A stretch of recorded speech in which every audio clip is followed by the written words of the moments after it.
Nick Baldwin for BloodyElbow.com here with a UFC light heavyweight fighter who's taking on Jan Blachowicz in the featured prelim this weekend, this Saturday night here in Winnipeg, Manitoba at the Bell MTS Place. It is, of course, UFC on Fox 26. It is Jared Cannonier. Jared, thank you very much for the time.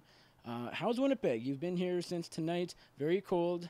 I'm sure you haven't seen much of Winnipeg, mostly just the hotel, mostly just the airport, but first reaction? Cold.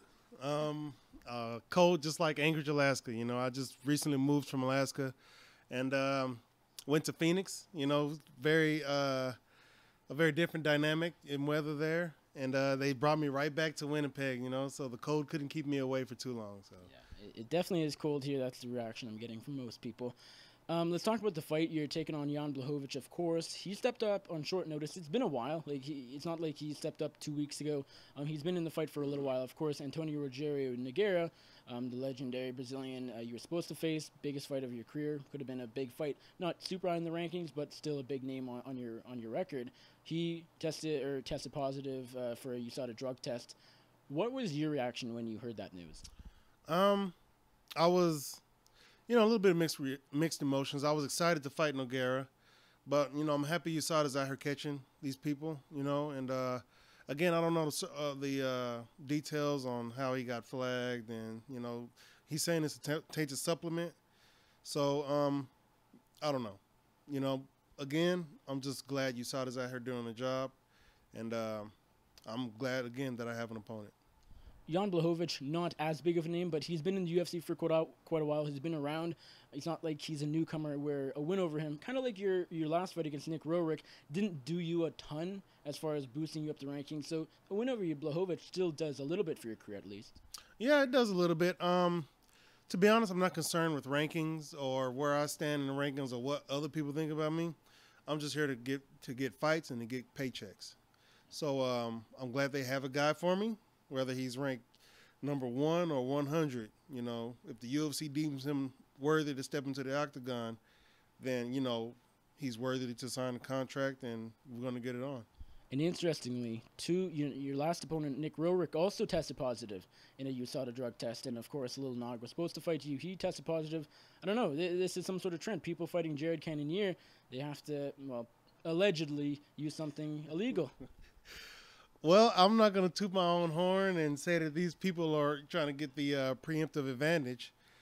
But, it is what it is. We all know that it's rampant in the sport and rampant in other sports. But it's a part of – I don't know. I don't even know what to call it. I don't want to say it's a part of the culture because that's bad, Sure. I don't know. Maybe we need to get some psychologists out here to figure out what's going through these guys' head to make them think that, hey, I got to do this to get to where I want to be. But whatever, Let's talk about the weight cut a little bit. Of course, you made your debut a couple of years ago, actually 3 years ago in January against Sean Jordan. You were heavyweight at the time. You've since dropped down to light heavyweight, looked better than ever. Has the cut, is the cut pretty easy? Is it difficult? How's that? The cut is easy, I'm a professional, so I make sure I don't cut any corners, cross all my T's and dot all my I's, and weight cuts have generally been fairly easy. I'm not draining myself, I'm not dehydrating the crap out of myself, I'm not weak getting on the scale, so which is a lot of light heavyweights can say the same. We carry a lot of weight, we have a lot of wiggle room to lose a lot of water and stuff like that. So I'm just glad I'm not one of those little guys dying on scales. So now, besides the Glover fight 2 fights ago, you're on a bit of a run. You upset Iron Kudalaba a little while back. You got the Rorik win in July. Do you think you'd be having this level of success if you were still at heavyweight? Yeah. But it's again, it's different. Those heavyweight guys are unforgiving, and the better, I fought Sean Jordan, and he barely touched me, and that led to the end of the fight. And Cyril Asker isn't really a big heavyweight, but those guys are huge, so it was only smart that I had to go down. I'm not even a big light heavyweight. I'm not a natural light heavyweight, but Yeah, those guys are just too big. So forget that. For a while, I could be thinking of someone else. I thought you talked about maybe going even down to 185 for a while. Is that scrapped? No, that's not scrapped. That could be like around the horizon. 2018, I'm making plans to go to 185. Yeah. Is that just because the size, or do you feel like why? Well, I feel like I would have a size advantage at 185. As long as the weight cut isn't bad, which I don't expect it to be. We're going to do a trial cut first and figure out and see how my body feels and reacts to it. But, the more advantages I have, the more chances I have to be successful. So if I have more of a size advantage, more of a reach advantage, then I'm going to use that advantage to get wins, get paychecks, and maybe eventually get a belt. What do you walk around at, approximately? I walk around between 215 and 220. So the cut to 205 really is nothing. No, not at all. So, usually, I sweat a lot. 2-hour workout, I'm probably lost about 5 to 10 pounds of just water. And I'm still have energy. I can still keep going. So, the weight cuts, I don't think weight cuts will be an issue in my career. Stylistically, how do you match up against Jan Blachowicz on Saturday? Well, I'm faster. I don't know if I'm stronger than him, but that doesn't matter. I'm strong enough. I'm more athletic. I think I have a higher fight IQ. I just think, he has his advantages too. He's a bigger guy. He's strong. Has a BJJ black belt, and he's been in there with some very big names. So more big names than I've been in there with. Which, from my standpoint, it doesn't really matter who you've been in there with. It's about what you do. So I'm going to do what I know how to do, and I know how to punch people, and I know how to get wins. So that's what I plan on doing. I think you at one point maybe cracked into the rankings. I think some people might have jumped ahead of you. I know Blachowicz is right there. Probably if he's not top, number 15, he's right below that. Probably for sure. I would imagine both of you, if they had extended it to top 20, you'd both be in that 16 to 20 range. Where do you see yourself in the division with a win over him? You mentioned a title shot. You're still a little ways from that, yeah. But it's a next step to it. Yeah, again, I did an interview today, and I was asked about, how do I feel about title shots and stuff like that. I'm in no hurry to get to a title shot. As long as the UFC keeps paying me, then, I'm good to go. As long as I keep winning, the title shot will come. So I'm not in here reaching and asking and begging. I ain't finna beg nobody for nothing. So everything that I deserve is going to come to me. Yeah, I don't think I said that right. But anyway, I've looked at the rankings a few times the last couple of weeks, and it's been switching around. At one point, I was 15, and Blachowicz was 14, and I think today or yesterday I looked at it, I was 14, and he was 15. I don't care about the numbers, man. That's what other people think. People who don't fight, people who probably never fought before say, hey, this is where this guy's ranked. That's all politics and bureaucratic, whatever that word is. I don't deal with that. It's all BS to me, to be honest. I don't need that's for people who see this as a spectator sport. Me, I like to watch MMA, but not as a pure spectator. I'm a martial artist. I like to learn from what I see these guys doing. So, rankings, where do I stand after this fight? Where do I stand after every fight? At the top with my hand raised. So whoever they put in there, that's where I plan on standing.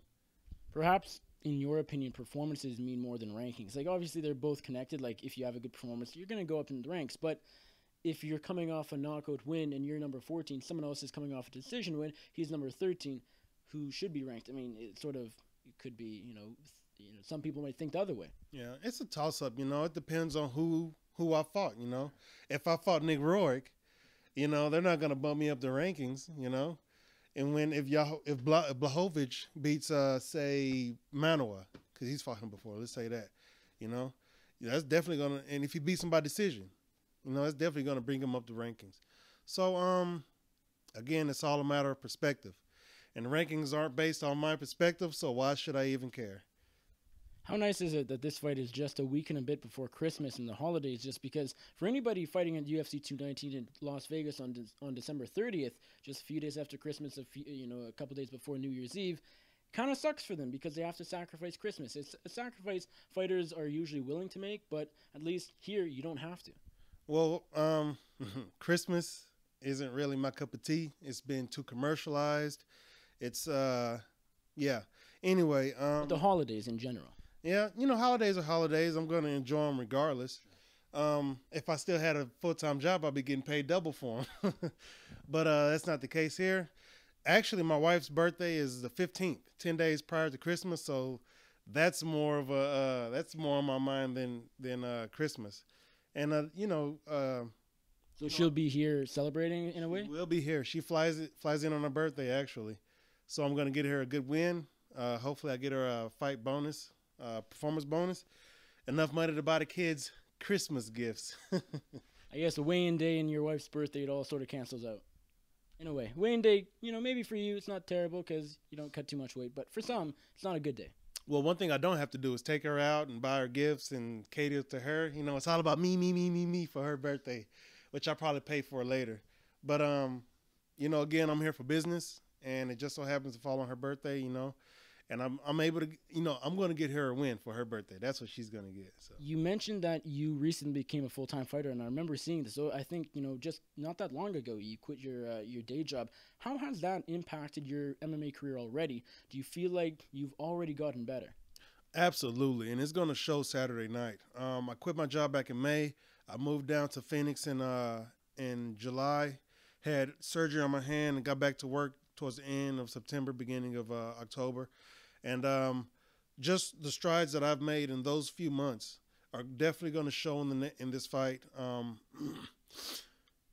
It's definitely made me a better fighter. I have consistent abs now all the time. I don't have to cut weight to get abs now.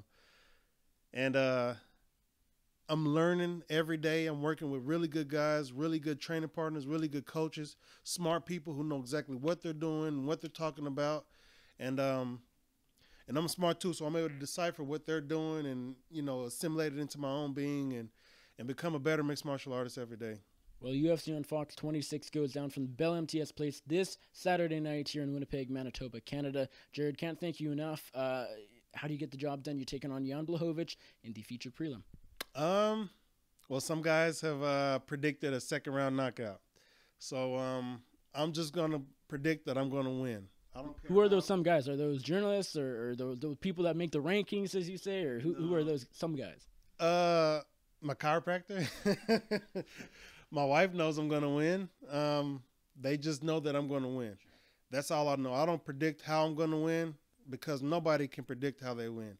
Not even Conor McGregor, even though he's somehow done it. He can't predict it. He doesn't know. He just knows how to fight. So he knows he's going to hit somebody, and he knows somebody's going to go to sleep. I know I can hit somebody. I know I can put people to sleep. So, you can make your guesses off of that. Awesome. Jared, thank you very much, and best of luck to you on Saturday night. Thank you very much.